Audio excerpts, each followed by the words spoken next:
So I just finished. I was sitting at that bench there. I wasn't going to start another video while we were in the middle of a conversation, but I continued that conversation with this young kid. He's this tech guy.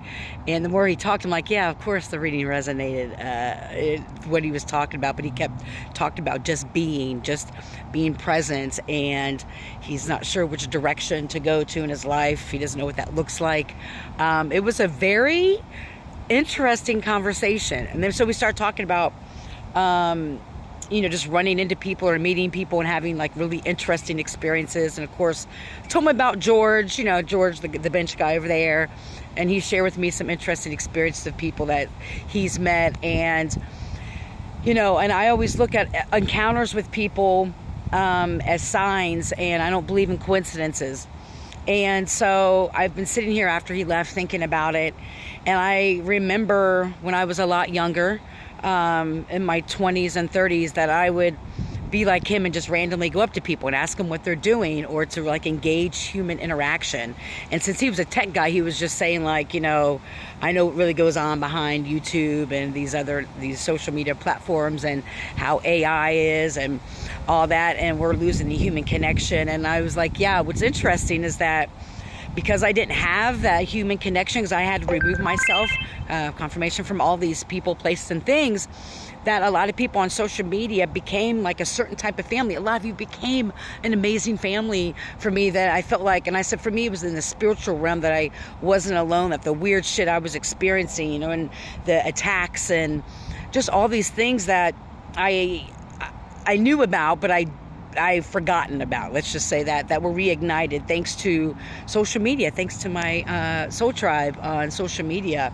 And I said, and now it's strange, I said, because I'm back out in a new community, and it's a familiar community with the work I do, but because of not just, I'm not trying to be funny, but not just the documentaries or the interviews I'm doing, but I'm meeting and I'm being highlighted in the community more, and I'm engaging more providers and more people. I'm still showing up as my authentic self. And I said, so I'm not used to the human interaction face to face. And so I'm saying that because thinking about it, it's like, you know what, Amory, it's time for you to get back out there. It's time for you to engage people when you see them. If you see something really cool, like the guy with the potbelly pig, going up and having these random conversations with strangers, because everybody has a story, and those things ignite me. And I miss having that type of magic in my life. Thank you, son, for finally showing up again. So anyway, that was a very magical experience. It kind of reignited something in me again. And not, when you, at least for me, on this path these last 3 years, because I've been so heavily spiritually attacked, and all the spell work and all the gang stalking, and it just got overwhelming, where and that was the point of it, to make me go into a shell, to be afraid to interact with people in the physical form, right? Because of everything that was going on. I didn't know who to trust, because I couldn't trust anybody. I mean, everybody felt like an NPC. Everybody, like the gang stalking. And that's why I started doing TikToks, actually, because of everybody following me and all the weird shit happening to me around my house, my car, anytime I went out in the park, especially this area here, because I used to live near this area. All the weird shit that was going on, it did force me into a place of isolation. Now, the point of that isolation was for me just to wither up and die, and to do drugs again, and to, think I was going crazy, but it actually helped me find who I was, and to be that phoenix that I am. So it served actually an amazing purpose for me. So I think now I've done a lot of that healing work. I know who I am. And so it's time to step back out into the world again as we know it, I guess you should say, and start taking those chances, because I trust my intuition. And so I can tell when a situation is not good for me. I can tell if a human being or whatever doesn't have good intentions for me, if I'm having a conversation with them. I know about energy now. I trust the energetic connections with people when something doesn't feel right. And what was interesting about this guy was that I'm smoking a cigarette. But he mentioned about smelling the cigarette. Well, then he asked me for a cigarette. He smoked 2 of my cigarettes, which, I don't care. But so this guy's this tech guy, right? And he was telling me how, because, I'm always educating people, like the number one reason for homelessness is lack of affordable housing, and, tech guys, I'm not making the assumption, but he made a lot of money, right? And he's talking about this job, stuff that he did like for Google and shit. And, that he was living in this apartment that was like $1,400, and things came kind of crashing down around him, and now he's just grateful he's sleeping on his mom's couch. And so the more he's telling me, I'm like, yeah, the reading really resonated. Like, you'll think about it later.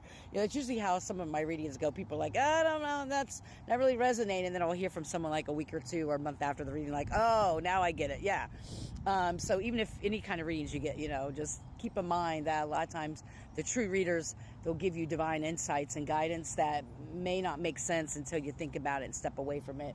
You have to be open. Holy shit. You're not going to see it. There were 2 hawks that just flew right above me. Anyway, but and so it was really interesting because he was saying that he lived with his mom now on the couch, and he was just grateful for that. He kept saying he kept repeating, just be present. And I thought it was just really amazing. What was also interesting was that before I got up to go sit on that bench, I looked down and there was a roly-poly bug. They're like...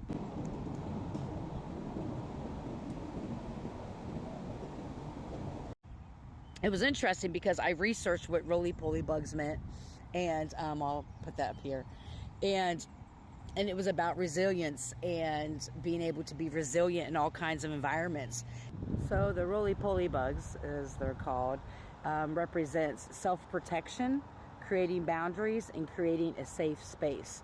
So they also represent adaptability and the ability to be flexible in the environment. So this is a really amazing bug for us to see today, about the flexibility and being able to adapt. And that conversation, a lot of our conversation was about that, about adapting to whatever situation that you're in, and just kind of like going with the flow and just being present. Just like with life, it goes to the flow. The tower will come down around us. Shit's going to go down, right? But it's how we manage that, our emotions. It's how we perceive things. And he even said, yeah, because everyone has their own perception on their own lens. And I said, exactly.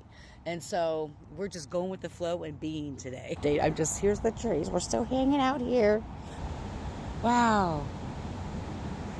I love you. Have a great day.